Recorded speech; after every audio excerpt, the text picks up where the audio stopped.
لمر چې دار شاپ پنایو تا مرز روشنایی درنا ترپله سپیران بالو کی رنایو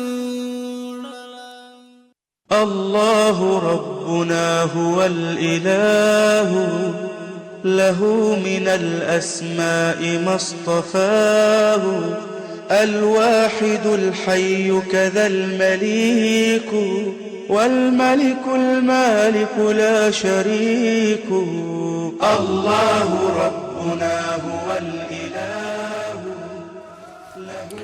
بسم الله الرحمن الرحیم. ګرانو او محترم اوریدونکو، السلام علیکم ورحمت الله وبرکاته. درنو اوریدونکو، بیا هم خوشاله یو چې تاسو په خدمت کې رڼا در پولې خپرونه درته وړاندې کوو او ان شاء الله چې تاسو به هم را سره په خپرونه کې حضور لرئ. او نن مو هم بیا تاسو په خدمت کې یو نوې موضوع چې هغه ډېره حساسه موضوع ده، په دې اړه به خبرې راوړي دي تاسو سره چې هر انسان ورسره مخ کېدونکی دی. هغه دا چې د قبر پوښتنې ورته د تیارۍ لارې. ګرانو او ورونو محترم اوریدونکو، کله چې انسان له دې نړۍ سترګې پټې کړي او قبر ته وسپارل شي، نو هلته د عملونو نوې مرحله پیلیږي. رسول الله صلی الله علیه وسلم فرمایلی دی چې انسان ته په قبر کې دوه فرشتې راځي چې منکر او نکیر نومیږي او درې پوښتنې ترې کوي. لومړی پوښتنه ستا رب څوک دی؟ دوهمه پوښتنه ستا دین څه دی؟ او دریمه پوښتنه دا سړی څوک و چې تاسو ته رالیږل شوی و، یعنی حضرت محمد مصطفی صلی الله علیه وسلم. نو ګرانو اوریدونکو، دا پوښتنې یوازې د ژبې خبرې نه دي، بلکې د زړه د ایمان او د عملونو آزموینه ده. که چا په دنیا کې د الله اطاعت کړی وي، لمونځ، روژه، زکات او نیک اخلاق یې خپل کړي وي، نو الله تعالی به یې په قبر کې ژبه خلاصه کړي او سم ځوابونه به ورکړي. خو که څوک له الله څخه غافل پاتې شوي وي، نو قبر به ورته د سختۍ ځای شي.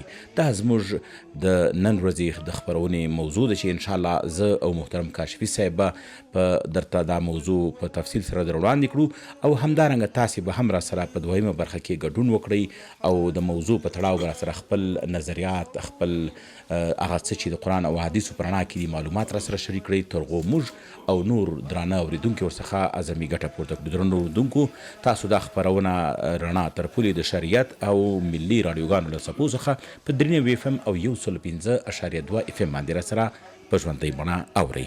زو جناب مولوی صاحب ته ستړي مشئ. بخیر و سلامت باشین. من هم به نوبت خود سلام مخصص نباشه دارم خدمت شما حسین صاحب و علیکم السلام، انجینر سی بخش تکنیکمان و پرودیسر عزیز و شما شنونده های دوست داشتنی و گرامی، شنونده هایی که هر روز از این ساعت 11 الی 12 شنونده برنامه خوبی تا مرزی روشنایی هستین که از رادیو ملی و رادیو شریعت این را میشنوین. خیلی ها خوشحال هستیم. الله متعال همه شما خوبان را لباس عافیت و سلامتی و تندرستی برتن داشته باشد. دوستان عزیز، واقعا موضوعی که امروز هم به شکل ایام گذشته و روزهای قبلی روی دست گرفتیم، یکی از موضوعات بسیار مهم و اساسی و موضوعی که خیلی مهم هست و موضوعی که هر انسان میترسد و موضوعی هست که هر انسان از الله متعال نجات و خلاصی از این حالت و از این وضعیت را طلب می کند، که آن موضوع عبارت از عذاب قبر، آن موضوع عبارت از سختی های برزخ، آن موضوع عبارت از وحشت قبر و ترس مردم از سکرات مرگ و از سختی مرگ و از حالت هایی که در قبر به انسان پیش می شود. دوستان عزیز، برزخ و عالم برزخ یا قبر و عذاب قبر یک حقیقتی هست که برای هیچ انسانی پوشیده نیست. درست است که خیلی تلخ است، حقیقتی بسیار تلخی هست. قبولیتش، پذیرفتنش برای هر انسان سخت است، مشکل است، مگر برای کسانی که ایمان و باور کامل به الله متعال و وحده های پروردگار دارند. پس عزیزان من، کوشش بکنیم که به خاطر خلاصی از عذاب قبر و به خاطر نجات از سختی های عالمی برزخ و قبر تلاش بکنیم اعمال خوب، اعمال پسندیده، اعمال زیبا را روی دست بگیریم. انشاءالله که آن وقت و آن حالتی که هیچ پیسه و درهم و دینار و دارایی و قصر و زور و قدرت و تفنگ و این موضوعات هیچ ارزش ندارد. این موضوعات را اصلا الله متعال نمیداند که برشان توجه بکند، از بس که بی ارزش و از بس که پیش پا افتاده هستند. فقط در آنجا اخلاق نیک معتبر است، اخلاق حسنه، اخلاق قرآنی، انسانیت و آدمیت در آن عالم مهم است و مطرح است. پس کوشش بکنیم ما و شما هم تا که اخلاق قرآنی را به خود بگیریم، اخلاق قرآنی داشته باشیم، اخلاق اسلامی داشته باشیم. انشاءالله که میتونیم که از سختی ها و از خستگی ها و از وحشت و دهشت و از فشارهای قبر خدا حفظ بکنیم. دوستان عزیز، انشاءالله که در لاولای برنامه پیرامون این موضوع بیشتر و بیشتر صحبت میکنیم و ما امیدوار هستیم دوستان عزیز شما انشاءالله که این برنامه ما را گوش بگیرین و در این برنامه‌ای که بعد از وقفه دوباره برمیگردیم باز با ما تماس بگیرین و تا از صدای مبارک شما بزرگان و از معلومات نیک و خوبتان ما هم یک چیزی بهره مند شویم و شنونده های دیگری هم که انشاءالله میشنوند آنها هم مستفید شوند. مننه محترم کاشفی صاحب ستاسو نه. درنو اوریدونکو، پیغمبر علیه الصلاة والسلام فرمایلی دي چې په قبر کې به مړي ته دوه فرشتې راشي او هغه به مړي نه به د سوال او ځواب لپاره راپاڅوي. ورته به وایي چې من ربک، ستا رب څوک دی؟ که چېرته هغه مسلمان وي ورته وایي زما رب الله متعال دی. بیا پوښتنه ورڅخه کیږي ستا دین څه دی؟ هغه ځواب ورکوي چې زما دین اسلام دی. بیا به پوښتنه ورڅخه کیږي چې د هغې هستۍ په اړه ته څه وایي چې د الله متعال له طرفه رالیږل شوی دی؟ ځواب به ورکړي چې هغه د الله رسول صلی الله علیه وسلم دی. فرشتې به پوښتنه کوي چې تا ته څنګه معلومه شوه؟ هغه به ځواب ورکړي چې د الله تعالی کتاب مې لوستی و، په هغه باندې مې ایمان راوړی و او د هغه تصدیق مې کړی و. کله چې سم ځوابونه ورکړي نو آواز به ورته ورکړل شي چې زما بنده رښتیا وویل. ده ته د جنت بستره واچوئ او د جنت جامې لباس ور واغوندئ او د جنت له طرفه ورته یوه دروازه پرانیزي. هغه ته به دروازه پرانیستلی شي او د جنت آرام او خوشبویي به ورته رسیږي او تر کومې پورې به چې نظر کار کوي تر هغې پورې به د قبر ورته پراخه شي. او د کافر د مرګ په اړه نبي علیه الصلاة والسلام وفرمایل چې قبر کې هغه ته روح را واپس کړل شي او دوه فرشتې به د پوښتنې کولو لپاره راشي. پوښتنه به ترې وکړي ستا رب څوک دی؟ هغه به ځواب ورکړي لا ادري، زه نه پوهیږم. بیا فرشته پوښتنه کوي ما دینک، ستا دین څه دی؟ هغه به ځواب ورکړي لا ادري، نه پوهیږم. بیا به پوښتنه کوي چې دا صاحب څوک دی چې تاسو ته درلیږل شوی و؟ هغه ځواب ورکوي نه پوهیږم. دې سره د اسمان د طرف نه یو آواز کوونکی آواز کوي چې د دروغ وویل. د اور بستره ورته واچوئ، د اور جامې ورته واغوندئ او دوزخ طرف ته یوه دروازه ورته پرانیزي. آخر دا چې د دوزخ دروازه به ورته پرانیستلی شي او د دوزخ څخه به ورته ګرمه هوا راځي او قبر به پرې تنګ شي. تر دې چې د هغه پښتۍ یو په بل کې ننوځي بیا پرې یوه ړنده کڼه فرښته وهلو دپاره مقرر کړل شي چې د هغې سره به د اوسپنې یو ګذر وي. که هغه چیرې هغه ګذر په غره باندې وهلی شي هغه غر به خاورې شي او داسې به یې وهي چې د وهلو آواز به د انسانانو او پیریانو پرته د نړۍ ټول ژوندي جسمونه اوري. په دې وهلو سره به هغه خاورې کیږي او بیا به را ژوندی کیږي. یا الله ته موږ د قبر د عذاب څخه وساتې. نو څه وکړو چې ځانونه ورته تیار کړو؟ اول دا چې خالص ایمان، تل باید خپل ایمان تازه وساتو، له شرک، بدعت او ګناهونو ځان وساتو. دوهم لمونځ د دین ستن ده، دا هغه عمل دی چې په قبر کې د انسان ملګری کیږي. او دریم قرآن کریم تلاوت، په ځانګړي ډول د سوره الملک تلاوت، ځکه دا صورت د قبر له عذابه ساتنه کوي. څلورم توبه او استغفار، هره ورځ باید له الله تعالی نه بخښنه وغواړو ځکه مرګ ناڅاپه راځي. او پنځم د خلکو حقونه ادا کول، که د چا حق را باندې وي ژر ادا کړو ځکه په قبر کې په مال او منصب نوي یوازې عملونه به وي. ګران اوریدونکو، قبر د آخرت لومړی تمځای دی. که دا تمځای آسان شو نو ورپسې مرحلې به هم آسانه وي، او که سخت شو نو نور به لا سخت وي. راځئ چې نن همدا اوس د خپل قبر لپاره تیاری ونیسو. الله تعالی دې موږ ټولو ته توفیق راکړي چې د قبر پوښتنو ته په بریالیتوب ځواب ووایو. بسیار زیبا. شنونده های عزیز، واقعا همکارمان خیلی زیبا بیان کردن و نکاتی که قابل یادآوری بود یادآور شدن. قبر دریچه‌ای است به سوی جهانی که در آن نه ثروت فریاد رس است و نه هم شهرت. تنها همدم انسان در آن تنگنای خاموش اعمال اوست. پیغمبر اکرم صلی الله علیه و سلم چه زیبا فرمودند که قبر یا باغی از باغهای بهشت است و یا هم گودالی از گودالهای آتش. عذاب قبر نه یک انتقام بلکه تجسمی درونیاتی باست. هر کلمه‌ای که دلی را لرزانده، هر حقی که پایمال شده و هر لحظه‌ای که در غفلت گذشته در آنجا به شکل ظاهر می شود. اما در مقابل برای قلب‌های مؤمن قبر مکانی برای آرامش است، جایی که بوی بهشت از روزنه‌های آن می‌وزد و فرشتگان با ندای نترس و اندوهگین مباش به استقبال می‌آیند. بزرگان گفته‌اند ای فرزند آدم، تو اکنون بر روی زمین راه می روی، اما بدان که به زودی در درون آن ساکن خواهی شد. پس چنان زندگی کن که وقت خاک بر روی تو ریخته می شود نه بوی وحشت بلکه عطر بندگی و مهربانی از مزارت برخیزد. حقیقت عذاب قبر به ما می آموزد که پیش از آن که فرصتها از دست بروند با استغفار زنگار دل را بشوییم و با خوش اخلاقی و پاکی چراغ برای شبهای تاریکی پیش رو بیفروزیم.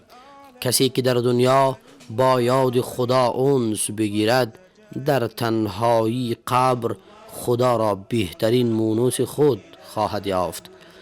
قسمی که رسول اکرم صلی الله علیه و سلم فرموده است که کسی که عمر خود را در یاد و در ذکر پروردگار سپری بکند و آن مسلمان و آن مؤمنی که تعلق و ارتباط و دوستی و محبت با مسجد و با خانه پروردگار و قرآن کریم و کلام الله متعال داشته باشد، در صحرای محشر در زیر سایه عرش الله متعال جای می گیرد.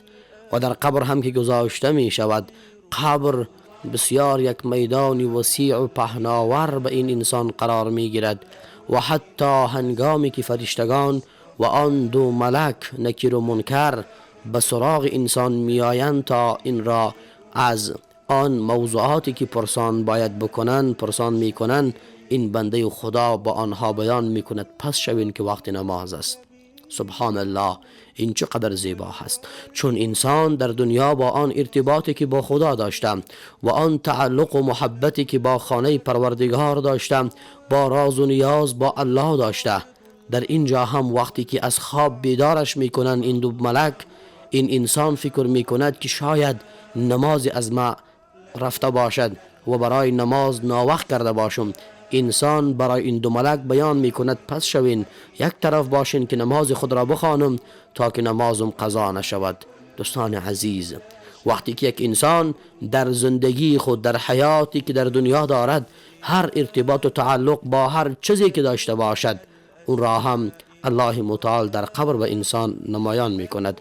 در قبر به انسان می فهماند بلا تشبیه. دوستان عزیز، یک طفل وقتی که در بیداری سر و کار بسیار زیاد و بیش از حد با تلفن داشته باشد، با بعضی فیلم ها داشته باشد، با بعضی گیم ها داشته باشد، می بینیم که گاه گاه در خواب همان حالت را به خود می گیرد، یا حرکاتی دست و پا می زند، یا این که با زبان خود سخنان را بیان می کند که در همان فیلم یا در همان گیم یا بازی مشاهده کرده است. اینجا هم دوستان عزیز، انسان مسلمان و مؤمن وقتی که در قبر از خواب بیدار می شود زود متوجه نماز است، زود متوجه عبادت خدا می شود و رو به سوی عبادت و بندگی می آورد. فرشتگان می فهمند و بیان می کنند با اینش که انسان بسیار خوشبختی هست. پس دوستان عزیز کوشش بکنیم که در دنیا اعمال پسندیده و اعمال خوب را روی دست بگیریم تا قبر برای ما و شما بوی از بهشت بدهد، تا قبر برای ما فراخ گردد، تا حساب و کتاب نکیر و منکر برای ما آسان شود به فضل و رحمت الله متعال. اینها همه در دستان ما و شما هستند. هر قسمی که ما و شما بخواهیم می توانیم که قبر خود را منور با نور ایمان، با نور قرآن داشته باشیم و هم می توانیم که قبر خود را خدای ناکردم پر از آتش و پر از گژدم و عقرب و مار و مور و ملخ و بعضی حشرات دیگری که هست این قسم بگردانیم. پس اختیار به دست ما و شما هست کدام را انتخاب میکنید. ډیره مننه محترم کشفی صاحب. درنو اوریدونکو، هغه څوک چې هره ورځ ځان ته وایي کیدای شي دا زما وروستۍ ورځ وي، نو هیڅکله به په اسانه ګناه ونه کړي. مرګ د انسان د ژوند یوه نه انکارېدونکی حقیقت دی چې د هر انسان لپاره ټاکل شوی دی. د اسلامي عقیدې له مخې مرګ د ژوند پای نه بلکې د یو نوې مرحلې پیل دی چې د انسان د اعمالو د اندازه کولو او د الله سبحانه وتعالی پر وړاندې د مسؤلیت څرګندولو وخت دی. قرآن کریم او سنت د مرګ، قبر او د قیامت د واقعو په اړه په بېساري وضاحت خبرې کړي دي او مؤمنان د خپلو اعمالو د ارزونې او اصلاح لپاره لارښوونه کړي دي. لنډه دا چې مرګ یو ډیر ژور، پند وړونکی او زړونو ته لګېدونکی لیک دی. دا له چا اجازه نه غواړي، نه له ځوان، نه له شتمن، نه له بېوزله، نه له امیر، نه له وزیر او نه له بل چا. مرګ ملا ماتوي، خلک له کورونو باسي، له ماڼیو یې ښکته کوي، قبر ته یې ښکته کوي، دا ټول بې له اجازې. دا کار د دې لپاره دی چې مسلمانان د مرګ او قبر د حقیقت په اړه ښه پوه شي، د خپل اخروي ژوند لپاره چمتوالی ولري او د الله سبحانه وتعالی رضا ترلاسه کړي. د قبر د عذاب لاملونه هم شته دي ډیر. یو عالم د دې پوښتنې په ځواب کې چې آیا د قبر عذاب شتون لري یادونه یې کړې چې ځینې خلک د قرآن، سنت او د معقول دلیل د نه مطالعې له امله د حقیقت ردوي. په سوره یاسین کې د ذکر شوي سړي کیسه څرګندوي چې الله سبحانه وتعالی فرمایي وویل شو چې جنت ته داخل شه. هغه وویل کاش کې زما قوم پوه شي. هغه دا تشریح کړه چې دا آیت دا تاییدوي چې سړی په برزخ کې و. د آخرت لومړی کور چیرته چې یو کس قبر ته د ننوتلو له شیبې څخه د خپل برخلیک څخه خبروي چې مړی په بشپړ ډول د هغه په اړه پوهیږي چې د هغه انتظار کوي. قبر د دې نړۍ او آخرت ترمنځ یو انتقالي ځای دی. قبر د آخرت لومړی کور دی. علما برزخ د مړي لپاره د آخرت پیل ګڼي، مګر د ژوندیو لپاره دا د دې نړۍ برخه پاتې کیږي. ډیر لاملونه دي چې هغه د قبر د عذاب ورته انسان ته ورځي. یو دا چې د مور او پلار نافرمانی، د الله رضا د مور او پلار په رضا کې ده او د الله قهر د مور او پلار په قهر کې ده. نو د مور او پلار نافرمانی قبر د عذاب سبب ګرځي. بلې هم د ادرار کولو وروسته ځان پاک نه ساتل. د دې ثبوت د ابن عباس رضی الله عنه حدیث دی چې رسول الله صلی الله علیه وسلم له 2 قبرونو څخه تیر شو او وی ویل دوی ته سزا ورکول کیږي مګر د لوی ګناه لپاره نه. د دوی څخه به یو ځان د ادرار څخه نه ساته او بل به غیبت خپروه. د ادرار د څاڅکو څخه مخنیوي په 2 لارو ترسره کیږي. اول دا چې یو سړی باید د ځان یا د هغه په جامو باندې د ادرار د څاڅکو څخه ځان وساتي. دا د ځمکې په نرم ځای کې د ادرار کولو لارې ترسره کیږي، نه داسې چې په سخت ځای کې ادرار وکړي او د ادرار څاڅکي بیرته د هغه په بدن یا جامو باندې ولویږي. دوهم که چیرې ادرار ولویږي څاڅکي نو د هغه باید ژر تر ژره ومینځي او لرې یې کړي، ځکه چې دا د پاکوالي یوه ښه بڼه ده او دا کار واجب دی. بلې هم غیبت کول او د خلکو بد ویل دا دواړه په قبر کې عذابیږي. رسول الله صلی الله علیه وسلم د دوو قبرونو څخه تیرېدو پر مهال وفرمایل، مخکې هم د حدیث یادونه وشو چې دا دواړه په قبر کې عذابیږي، یوې له ادرار نه ځان نه ساته، بلې د خلکو ترمنځ بده وینا یعنی غیبت کولو. بل هم د غیبت څخه غیبت کول او بل هم د غنیمت څخه غلا کول. دا هم هغه دلایل دي چې د قبر عذاب انسان ته ورکول کیږي. هغه څوک چې د قرآن کریم تلاوت نه کوي، د دین او عبادت نه غافل وي، د قبر تاریکی وحشت به زیات وي. دا د سمره بن جندب رضی الله عنه په حدیث کې ثابت دی چې رسول الله صلی الله علیه وسلم د دوو فرښتو خبرو په اړه ویلي دي، هغه څوک چې سر یې په دوره وهل کیږي هغه قرآن زده کوي او بیا یې ردوي او د فرضي لمانځه په جریان کې ویده کیږي. ابن حجر رحمت الله علیه وویل ممکن عذاب د دواړو ترکیب وي، د تلاوت پرېښودل او د عمل پرېښودل. همدارنګه دروغ ویل، زنا کول او سود خوړل دا هغه اعمال دي انسان پرې د قبر د عذاب مستحق کیږي. نو موږ به دا کوشش کوو چې الله ته موږ د عذاب د قبر څخه وساته او د ساتنې لاره هم دا ده چې دغه بد اعمال چې دي د دغه نه باید چې ځانونه وساتو. خدای مکړه داسې نه چې موږ لمونځونه کوو، زحمات باسو، خو په وړو وړو مسایلو کې ځان د قبر د عذاب مستحق کوو، لکه غیبت کول، د نورو بد رد ویل او تهمت کول، د پلار مور نافرمانی نه کول، او همدارنګه په ادرار چې کله کیږي په هغې کې باید چې کومه څاڅکې د انسان په کالو کې راځي هغه باید احتیاط وشي، او که کله داسې کیږي نو انسان دی باید پرېمینځي. نو ګرانو اورېدونکو، قبر د آخرت لومړی دروازه ده. که موږ ایمان سم کړو، لمونځ قایم کړو، قرآن سره اړیکه ټینګه کړو، توبه وباسو او د خلکو حقونه ادا کړو، نو انشاء الله د قبر له عذابه به خلاص شو. الله تعالی به راباندې راضي وي، قبر به مو د جنت له باغونو څخه یو باغ شي. نو الله تعالی دې موږ ټولو ته د عمل توفیق را په نصیب کړي. بسیار زیبا، آمین. دوستان عزیز، عذاب قبر در اسلام به سختی ها و فشارهای گفته می شود که انسان پس از مرگ در عالم برزخ تجربه می کند و شامل فشار قبر و مواجهه با عذابهای مختلف و دیگر است که به اعمال فرد بستگی دارد. دوستان عزیز، چقدر مهم است. یعنی در قبر خوشبختی ما انسانها و بدبختی ما وابسته به اعمال ما هست.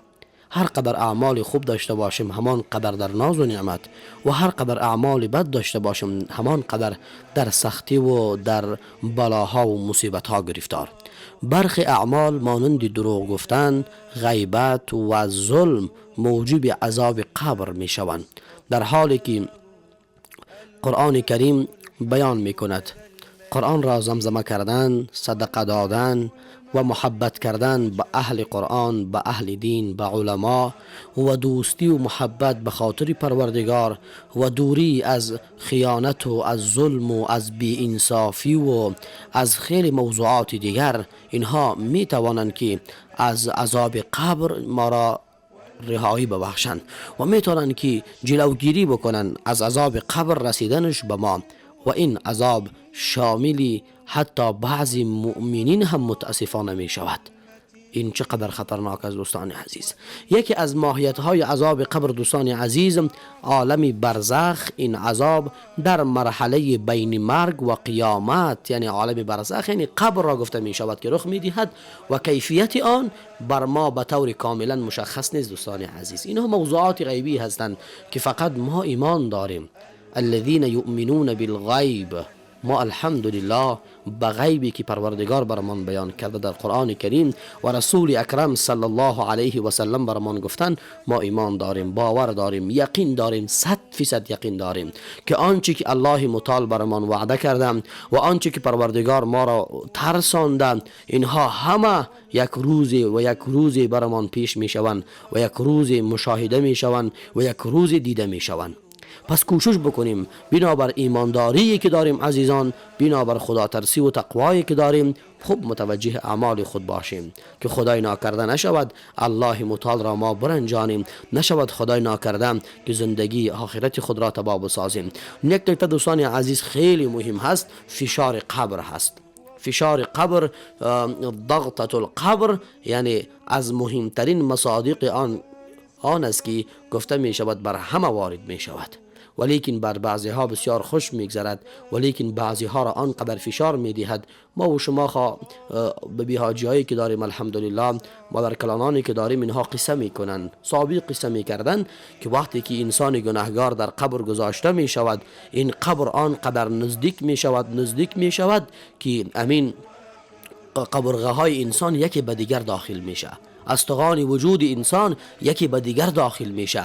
یعنی این قسم قبر تنگ می شود، قبر تاریک می شود، قبر بسیار قهر و خشم می گیرد. ولیکن بر انسانهای مؤمن، بر انسانهای با خدا و با تقوا، بر انسانهایی که از حرام و از غیبت و دروغگویی و بهتان و سخنچینی و از همه کارهای بد اینها خود نجات دادن و اینها خود حفظ کردن، اینجا الله متعال قبر را بر آنها وسیع قرار می دهد، پهناور قرار می دهد. دوستان عزیز، از الله متعال بخواهیم که پروردگار عزوجل ما را از عالم برزخ و از عذاب قبر پروردگار همه ما و همه امت اسلامی را در زمان خود داشته باشند. پروردگار توفیق اعمال نیک برای همه ما و شما نصیب بگردانند و خاتمه بخیر برمان نصیب بکنه و پروردگار برای پدرانمان، برای مادرانمان الله متعال اگر حیات هستند زندگی پر خیر و پر برکت و خاتمه بخیر برشان نصیب بکنه و کسانی که وفات کردند پروردگار قبر آنها را باغچه از باغچه های جنت قرار بدهد.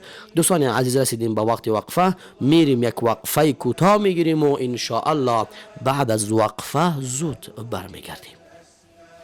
مصطفاه الواحد الحي كذا المليك والملك المالك لا شريك.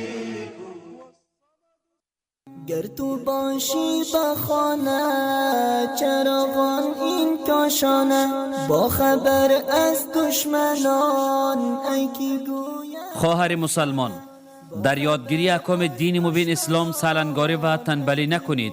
سعی و تلاش کنید دانش دینی لازم را از خواهران دیگر خود یا در خانه از پدر، برادر یا شوهر و یا پسران خود کسب کنید، زیرا در کشور اسلامی و در نظام اسلامی جهل بانه تلقی نمی شود.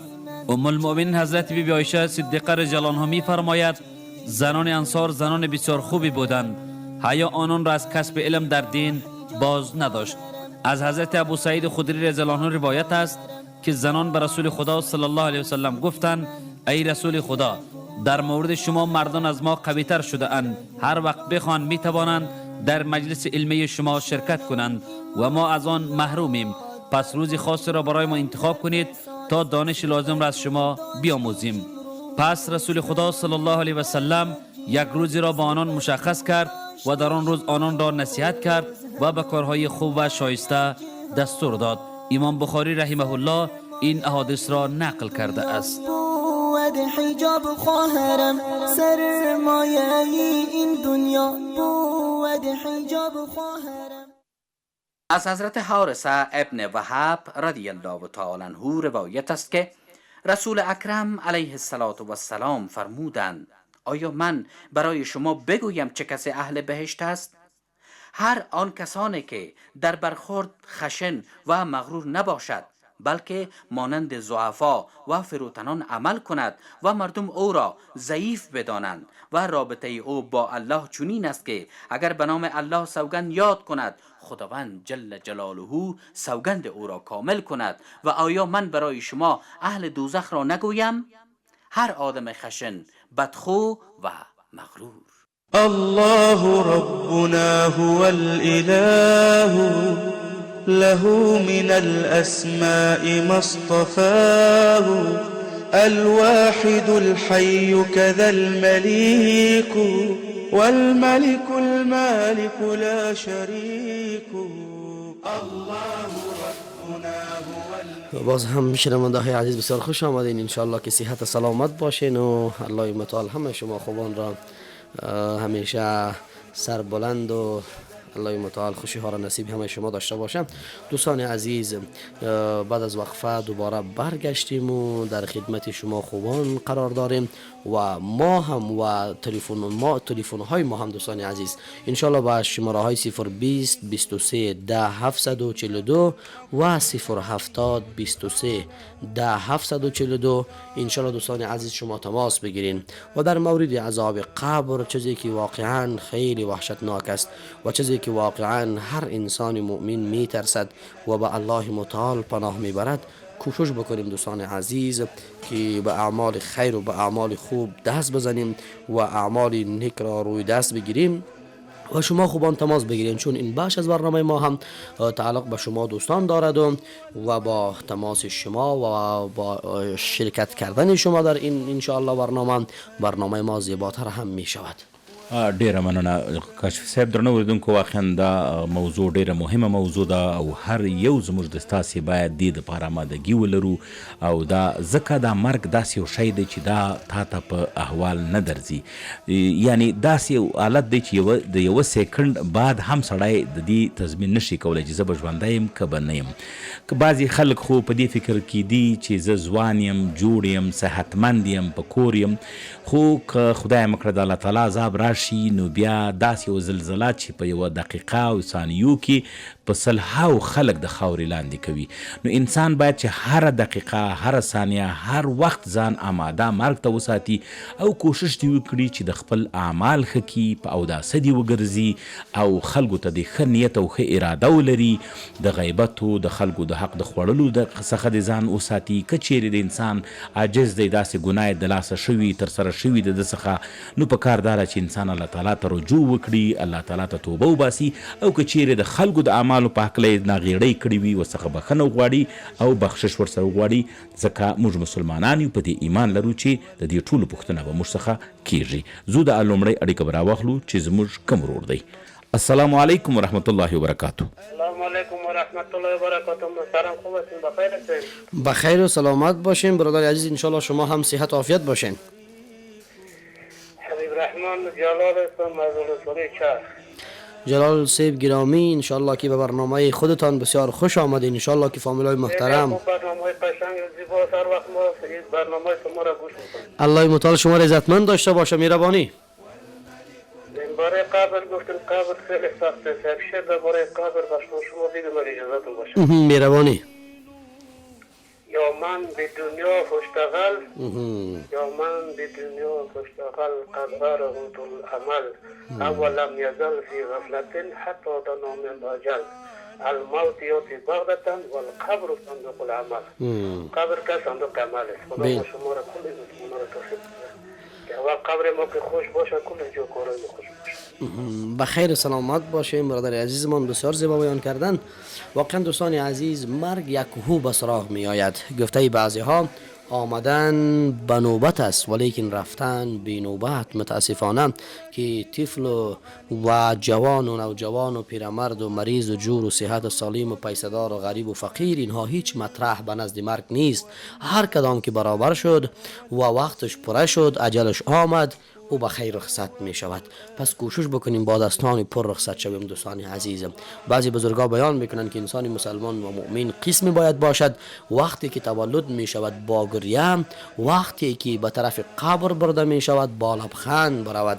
این چقدر زیبا هست که پروردگار خاتمه بخیر و لبخند و عاقبت بخیر برای همه ما و شما ان شاء الله که نصیب بگرداند. بالکل. درنو اوریدونکو، که موږ تاسې چیرې فکر وکړو دا دنیا فانی دنیا ده، یعنی موږ چې د دنیا ته رالیږل شوي یو، دا زموږ د آخرت دپاره کروندګر ده. موږ دلته څه کرو هغه به موږ په آخرت کې ریبو. کرلو نه مطلب دا چې که موږ چیرې ښه اعمال وکړو، د الله تعالی اوامر په ځان تطبیق کړو او ایمان ولرو، خلکو سره ښه وکړو، غیبت ونه کړو او د همسایګانو حقوق په ځای کړو، د مور و پلار حقوق پر ځای کړو، نو ویلی شو چې حتی موږ خپل اعمال اعمال ښه ترسره کړي او امید د جنت هم الله تعالی څخه لرو. او که خدای مکړه موږ په دنیا کې ژوند کوو هیڅ اعمال مو د مسلمان اعمال نه دي، موږ اعمال ښه به کله کوو چې زموږ نورې لارې راماندې د شو د بدو وتړل شي بیا ښه وکړو، نو دا بیا هغه څه ده چې موږ اصلا آمادګي نه لرو او موږ په دې ایمان نه لرو خدای مکړه. ځکه که موږ ایمان لرو نو موږ ته الله تعالی هدایات رالیږلي دي او موږ ته یې ویلي دي چې موږ په دنیا کې څه باید وکړو. نو دا ډیره مهمه موضوع ده ځکه مرګ راتلونکی دی. موږ تاسې دنیا ته داسې یو لکه ترانزیت انسان چې د دغه ځایه کوم خلک زموږ دوستان یا ورونه یا خپلوان چې د خارج څخه راځي یا د لندن یو ځای نو ځي دوی په دوبۍ یا ترکیې کې یو ناسته کوي بیا ځي خپل هدف ته. نو دنیا ته موږ ترانزیت راغلي وو، دا زموږ کله هم د سفر غږ راماندې کیدی سي چې ځان برابر که ځو، نو کوشش وکړو چې خپل اعمال ښه ولرو. زو د اړیکه راخلو چې زموږ کم دوست دی. السلام علیکم ورحمت الله وبرکاتو. وعلیکم السلام ورحمت الله وبرکاتو. جناب صاحب صاحب تشکر صاحب ټول کسان زما غږ اوري او ته خپل سلامونه احترامات وړاندې کوم. خوشحاله باعزته اوسېږئ. سلامت اوسئ تاسې هم.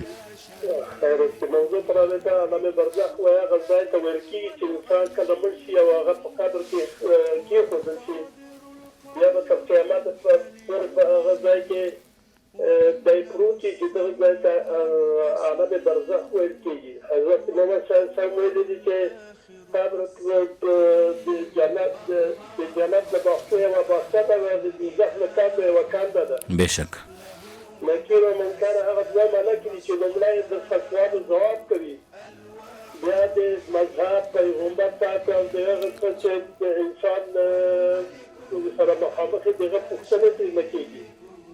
د هغه انسان چې عمل نیک وي او له بدعملۍ نه ځان وساتي، همیشه یا الله په ذکر وي یا الله په یاد کې وي، نو هغه به جنتونو ته ځي او هلته به یې ځای وي. حضرت علی رضی الله عنه وایي چې انسان په هغه وخت کله چې مړ شي نو تازه وای له خوبه راویښ شي.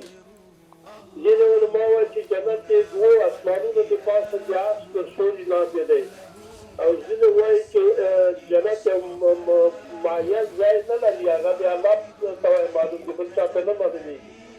او دوزخ هغه ځکه ده چې د اوو اسمانونو ټول لاندې دی، او دا هغه سخت ځای ده چې د دې د خلاصۍ هېڅوک نشي کولی. یوازې هغه څوک چې فقط د قرآن په تلاوت د الله په ذکر او د بدۍ نه لرې او د خیر ته همیشه نږدې وي، خدای به د دې نه خلاص کړي.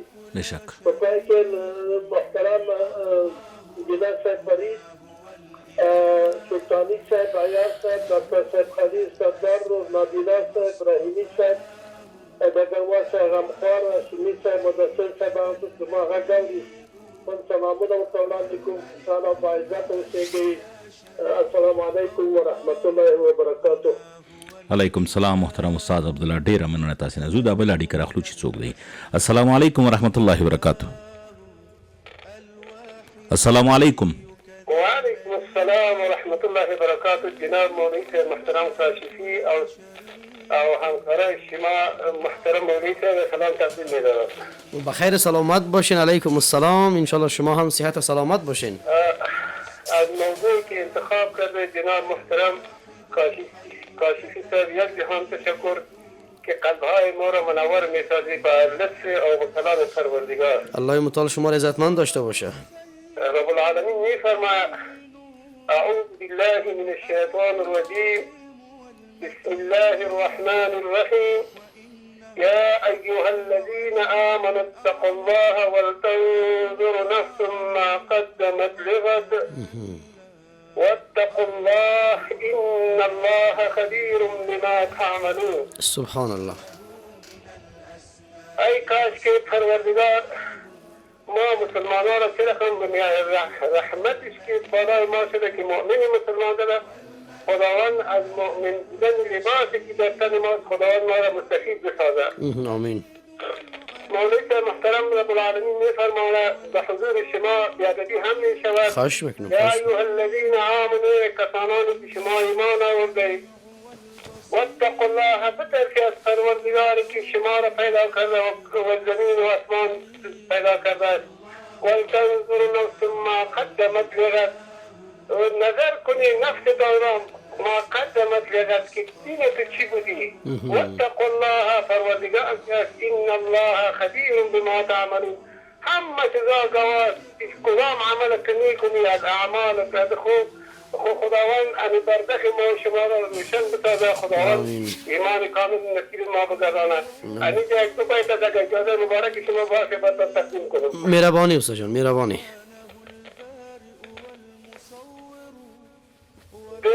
به حزب اسوار تو تیز رفتار شوی به فلاح د آخرت نرو گردان شوی گنگ لحتی روانی نپوهیگی ته په جمع د فانی سرگردان شوی د برزخ او د عقبا یاد کی نشتا د برزخ او د عقبا یاد کی نشتا د الله په استحکام ډیر حیران شوی آخرت دی روان د دنیا روانه آخرت دی را روان دنیا روانه د روان په محبت کې دنیا شي. از توجهتان یک جهان تشکر محترم کاشفی صاحب بزرگوار. بخیر و سلامت باشین حضور عزیز. واقعا بسیار زیبا بیان کردین. هم چند مصرع شعری که خواندین واقعا پر مفهوم و پر معنا بود و همچنین سخنانی که بیان کردین. دوستان عزیز واقعا آدم وقتی در یک موضوع سرگردان شود بسیار سخت است. باز موضوع قیامت، موضوع آخرت و موضوع برزخ دوستان عزیز موضوع مؤمن بهی ما و شما هستند. موضوعاتی هستند که ما با آنها ایمان کامل داریم، باور کامل داریم که واقعا اینها بر روی ما و شما می آیند. آیا ما توجه نمی کنیم که هر روز می بینیم می شنویم خودمان عملا عزیزان خود زیر قبر می کنیم، عزیزان خود زیر خاک می گذاریم، عزیزان خود میبریم در قبر میگذاریم، آنها را تنها رها میکنیم. آن مادر و آن پدری که به خاطر فرزندشان که به خاطر یک سردرد، دندان درد، گوش درد، یک مریضی معمولی شبها تا به روز اینها گریه میکنند، اینها پاسداری میکنن، بیخوابی میکشن، گرسنگی میکشن، ولیکن وقتی که فرزندشان وفات میکند با دستانشان میروند او را زیر قبر میکنن، زیر خاک میگذارن، او را تنها در یک دشت و بیابان و صحرا در جمع مردگان دیگر رها میکنن.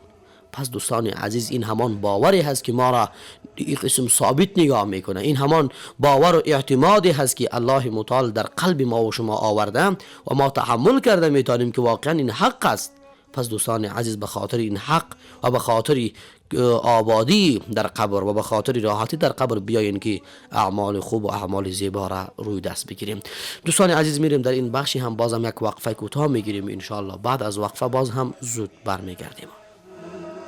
له من الأسماء ما اصطفاه الواحد الحي كذا المليك والملك المالك لا شريك. پزړه کې بدی مینا احترام مجاهدا دبرو اسملو تبدی پم مجاهدا.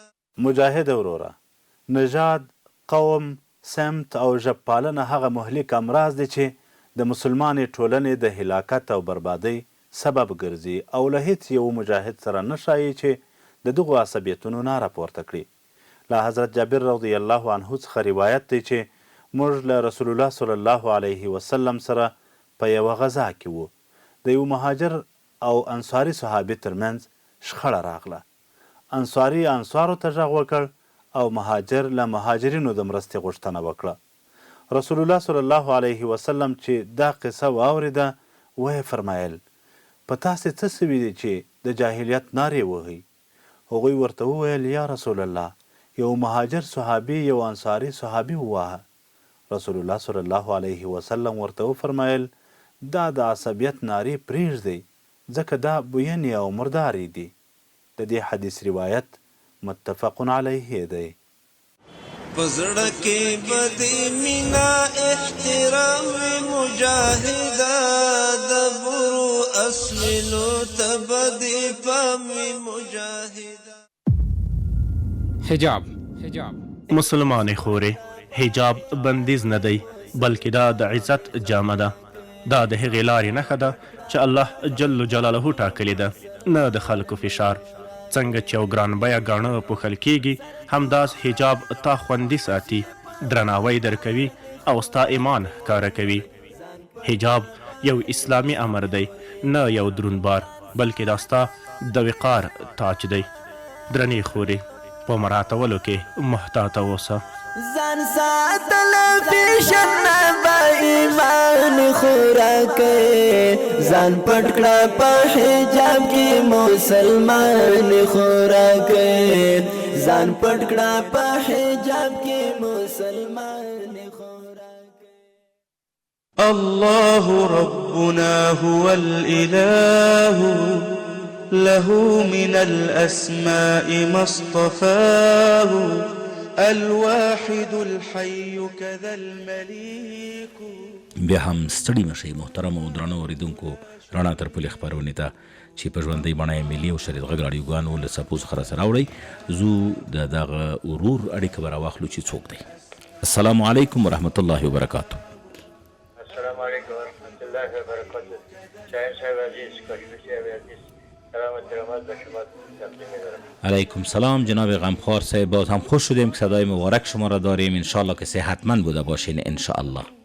بهترین منظور شما افکار کردین امروز. خداوند اجرای نصیب شما بکنه. سلامت باشین. آمین. تقوا و پرهیزگاری دارن. بیشک. آمین. مهربانی.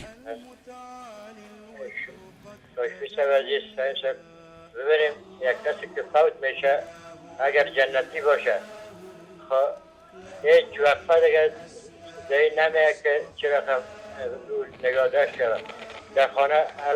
الا زود برای این الا بگرد همین جنازه خودش شخصی که بسیار با تقوا و پرهیزگار باشه، متقی باشه، که خود به خود طرف قبرستان، طرف برزخ میره. و کسی که مثلا گناهگار و زیادی تقوا و پرهیزگاری نداشته باشه، این حتی یک روز یک شب باش که فلانیش نامده، دخترش نامده، بچهش نامده، دور است، این در خانه میباره. و تماما انسان هیچ وقت ادای چیزی را نمیشنه. حیوانات تمامش، پرنده ها میفهمن که نوی جنتی است، نوی دوزخی. و قبر هم در خانه خاک مانده میشه. انسان اونمیگه قبر میگه بهترین انسان پیش ما آمد، خوش آمدی میکنه و بغل کشی بسیار آسان صورت میگیره. و همیشه ما باید که تقوا و پرهیزگاری ما باشه، 5 وقت نماز ما، مسجد جای ما باشه دیگه. سوره بقره، سوره آل عمران باید و آیت الکرسی شریف همیشه ورد زبان ما باشه. در خانه که تلاوت شود حتی شیطان داخل شده نمیتونه، دویجه از شیطان فرار میکنه. یه وقت گران وایتانه نمیگیرم. خلاصه سلامت رابط و کاشفی عزیز، نشاطی عزیز، حاجی صاحب سلطانی، آقای صاحب عبدالله خان، عیار صاحب رحیمی صاحب، همه دوستان سلام احترامات تقدیم می‌کنم. سلام علیکم و رحمت الله. علیکم سلام جناب دگروال صاحب غمخوار، از شما هم تشکر. خداوند شما را هم و نیزای عالم اسلام شفای عاجل کامل نصیب بکنه. آمین. درنو اوریدونکو، واقعا د قبر عذاب سخت دی. دا موضوع ډیره مهمه ده ځکه هر انسان د قبر مرحلې ته رسیږي. که موږ غواړو چې د قبر له عذابه خوندي شو او الله تعالی را باندې راضي وي، نو باید خپل ژوند د قرآن او سنتو مطابق برابر کړو. په دوی کې تر ټولو مهمه دا ده چې خالص ایمان او عقیده. یعنی یو انسان چې ایمان ونه لري، پرون هم موږ خپرونه کې دا خبره یاده کړه چې ایمان نه وي ښه اعمال د آخرت په درد نه لګیږي. کفار ممکن ډیر ښه اعمال وکړي، زړه سوند لري، خلکو سره کومکونه کوي، همداسې نور د خیر کارونه کوي، خو دوی ته الله تعالی که ایمان ونه لري د دوی اجر به خدای دنیا کې دوی ته ورکوي، آخرت کې دوی ته هیڅ نشته. نو تر ټولو مهمه موضوع دا چې باید خالص ایمان او عقیده وي. تر ټولو لومړی شرط صحیح ایمان دی، یعنی یوازې الله تعالی عبادت کول وشي او دارنګه شرک او جادو تعویذونه او غلطو عقایدو څخه ځان وساتو. که یو څوک مثلا د ستونزې پر وخت د الله پر ځای قبرونو پیرانو یا تعویذونو نه ته ځي او د هغوی نه د عمل غواړي، د خپل د اعمالو نتیجه او د هغوی نه کومک غواړي، دا عمل ایمان کمزوری کوي او د قبر د عذاب سبب ګرځي. خو څوک چې یوازې الله ته دعا کوي الله پرې راضي کیږي. دا اړیکه به راواخلو چې زموږ کوم ورور دی. السلام علیکم ورحمت الله وبرکاته. علیکم السلام. علیکم السلام و رحمت الله. شما سی عزیز انشالله خوب هستین؟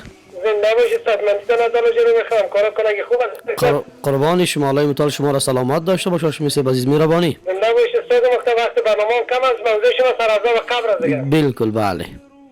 استاد محترم ما شما دین از موضوع سر صداقت تجارت بود وقتی که ما وقتی که از عذاب قبر بترسیم چرا به اخلاص کار نمیکنیم؟ بالکل بالکل.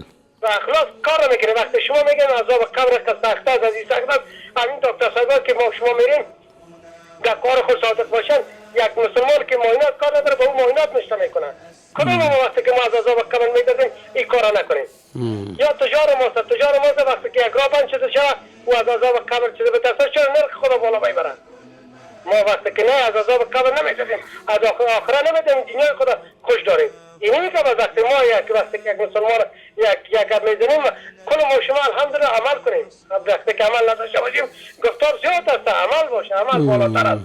وقتی که ما از عذاب قبر بترسیم میبینید این وقتی که ما در جامعه که زندگی میکنیم چقدر مردم ما مشکلات دارن.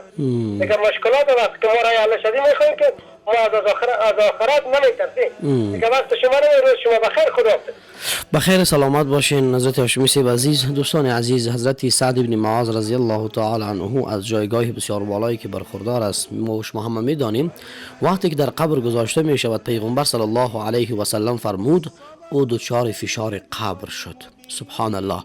مبارک بیان کردن البته برای مؤمن قبر مانند آغوش مادر و زیبا می گذرد، ولیکن باز هم سختی های خود می داشته باشد، ولیکن باز هم پریشانی های خود را می داشته باشد. دوستان عزیز، در بخاری شریف و مسلم شریف همچنین دعاهای زیادی آمده است و احادیث مبارک صلی الله علیه و سلم دعاهای گوناگون مختلفی آمده است که ما و شما می توانیم با این زمزمه های دعاها ما خود از عذاب قبر ان شاء الله که با انجام اعمال خوب و اعمال صالح ان شاء الله خدا نجات بدیم.